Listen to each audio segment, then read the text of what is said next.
Hey, what is up guys, and welcome back. So today we're going to be taking a look at the Matek F722 all-in-one flight controller from Matek. Now this is the latest and greatest from Matek currently, and it's rocking an F7 flight controller, dual gyros, dual camera inputs, and control the VTX's power through the switches on your transmitter. However, there's a limit on the power that you'll be able to provide the VTX, which is a maximum of 1 amp, which I think is more than enough for a lot of things. However, if you're planning on sticking a Runcam Split S and a VTX on that same port, then you shouldn't do that, because that'll suck way more than 1 amp. Just keep that as a consideration or as a side note for you. Now let's talk about some of the things that it comes with here. We do get a low ESR capacitor. We get a 470 microfarad 35 volt Rubicon low ESR capacitor, a PCB spacer, which are really nice.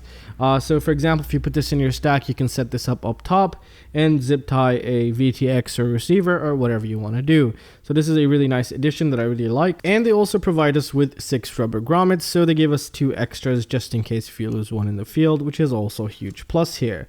Now, and again, this thing is rocking 2 gyros. It's rocking the super sensitive gyro and just the normal gyro that we got used to. So it's the MPU 6000 as well as the ICM gyros on here.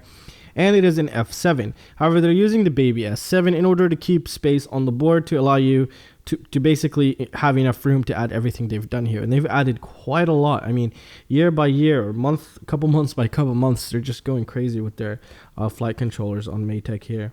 All right, so we talked about the dual camera inputs, which are, switchable through the modes tab inside Betaflight. Also the power of the VTX, which you can control as well. And if you flip it over, they have not lifted anything out. You still have your SD card port. You have your OSD. You have a barometer, which is right there. They put it on below, as you can tell. There's the barometer, and they've added a lot of things on the bottom here. I mean, even like, check this out. I've never seen this on any flight controller. They've even broken out your USB connection, believe it or not. You have the D plus and the D minus of the USB connection. You also have the V bus. V bus is basically the 5 volt coming in from the USB, and these would be the ground here. So that is just, it's really nice if you're going to be debugging something or you break this. You can easily just cut any USB and just solder those there and be able to still control it. So that is a really nice addition, to be honest. It's a really, really, really nice addition, because if that were to happen, if this were to break off, then you would need to find the 2 22 ohm resistors in order to be able to speak to the flight controller here. I really like this, actually. It saves a lot of people from having to throw it away, basically, especially for the people that don't know what they're doing, because if you flip this over, you can see those there. So this board takes up to an 8S input, which is pretty remarkable. However, they're stating to set up a 50 volt low ESR capacitor, or any type of 50 volt capacitor, if you're going to be doing such thing. And it's when they say that, that's highly recommended, because if you don't do that, something is going to burn. So keep that in mind, because these things can only take so much. And let's start going over the pads and seeing what else this thing has to offer us. All right, so out of the box, this thing is supposed to be put into your quad like so. As you can tell, we can see that from the arrow. That's forward. We got the battery to the right, USB to the left, along with the boot button here. Now, if we take a closer look, we can see that each ESC output does have a port for telemetry as well as the signal. So we have motor 1, motor 2, motor 3, and motor 4. And if you were going to be connecting ESC telemetry, you would find it on UART6, because RX6 is the pad that's set up for the ESC telemetry here. And if we also take a look at the ESC power pads, we see that they're really great in size, which is going to be good and makes it overall easy for us to solder. They're not super close to a lot of things, which is a huge plus. Maybe here just a tiny bit, and other than that, it looks really good. So it shouldn't be that difficult to solder if you know somewhat of what you're doing. Now let's go ahead and take a look at some of the pads here. We have ground, and then we have 5 volt, 5 volts. So we have 2 5 volts. So this theoretically would be if you're going to get your LEDs connected, because we do have the LED signal pin right here. And here would be the buzzer. So if you're going to be connecting a buzzer, the ground of the buzzer would go here, and then the power would go here. Forget the ground, this one. Because if you just connected these two directly to the buzzer, it will just never shut up. So you need something to enable and disable the buzzer, which is the buzzer minus here. And if we take a closer look here, we have TX2 and RX2. Now RX2 has another function which you can actually use it for, which would be PPM. So RX2 can run PPM. So if you still have something outputting PPM, that's where you're going to want to connect your signal here, and you're going to want to give it 5 volt and ground. Now these 4.5 volt pads, they're really not 4.5, they're around 4.8, I think 7 volts. both of these. But what these two will allow you to do is when you connect the USB, it'll give power to whatever is taking 5 volts from these basically. So it's highly recommended you install your receiver on these, so it'll be easier for you to bind via USB instead of having to stick in your battery into your quadcopter. So keep that in mind. They give us 2 of those pads here. And if we take a look right here, we have motor 5, 6, 7, and 8. So you can set up to 8 motors. They're just all broken out for you, which is a really nice addition. And we also have RX1 and TX1 also. So this is UART1 here if you wanted to use it for something. CL and DA are obviously for the I2C protocol or I2 protocol or whatever you want to call it.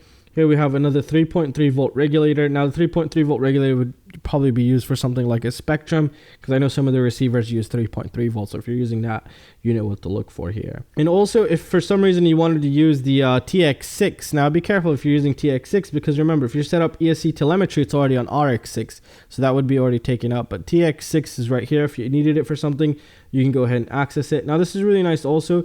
The current is right here. Now this current pad can be used for 2 things. It can be used to output the current data as well as receive current data. So it has 2 uses here, which is a huge addition. It's something really nice that Matek has even done something like this here. Now let's go ahead and take a look at the other side.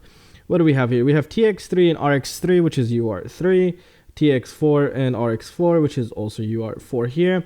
Now here is the interesting part. Now C1 and C2. C1 would be the first camera, and it defaults to the first camera. So if you ever install this with one camera and you set up your video signal on C2, you'll never get an image if you don't know what you're doing. So you want to set it up on C1. It just defaults to C1, and they give us a ground and 5 volt for the camera here. Now if you're going to set up 2 cameras, you're going to have to probably put the 2 5 volts and the 2 grounds together and solder them to these together here. So both cameras 5 volts would go here, both cameras grounds would go here, and their video signals, one would go here and one would go here for the 2 cameras. And for the VTX is, I guess it's run this way here. So we have VTX, ground, and VBAT. And I think this is the one that's going to be able to disable and enable your VTX, because this is the pad that's going to be controllable via a switch that'll allow the current to pass through to the VTX as well as disable it. So this is really nice, especially for INAV people or someone who just wants to boot up their quad just basically without having to stomp on everyone else's channels. You can do that with this board. So it's a really well thought out board there. I mean, they've put so many things on this thing here. Now let's go ahead and take a look at the back side here.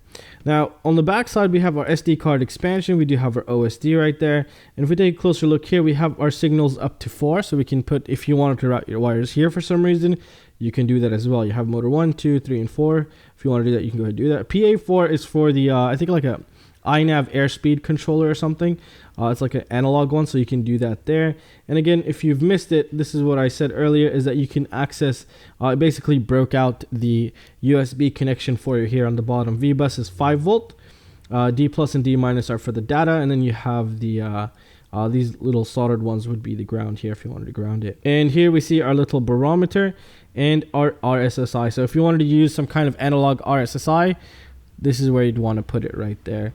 So overall, it's a really nice all-in-one flight control. I mean, this is the latest and greatest. You have your F7, you have 2 camera inputs, barometer, especially for iNav, this is great. And you have your VTX on and off, which you can control via the board on the internal circuit here that they've created, which is a huge addition. It's a really nice board here. And just a huge shout out to Matek for making this, and it's a really nice one. This is going on the airplane as soon as possible, just because of the 2 camera inputs. I really like this. All right, guys, so that's going to conclude it for this video, guys. I really hope you guys enjoyed it. Matek does not disappoint, especially with their customer service. If anything ever happens, if you have a real issue, they'd immediately jump on it and fix it without a second thought, which is something really nice of Matek. And again, everything is done in-house with Matek, so that was also a huge addition. They know their components, they created it, they know what could go wrong, and they are fully aware of what the hell they're doing, which is a huge plus. And the links are down below, guys. Go ahead and check them out. Those greatly support the channel.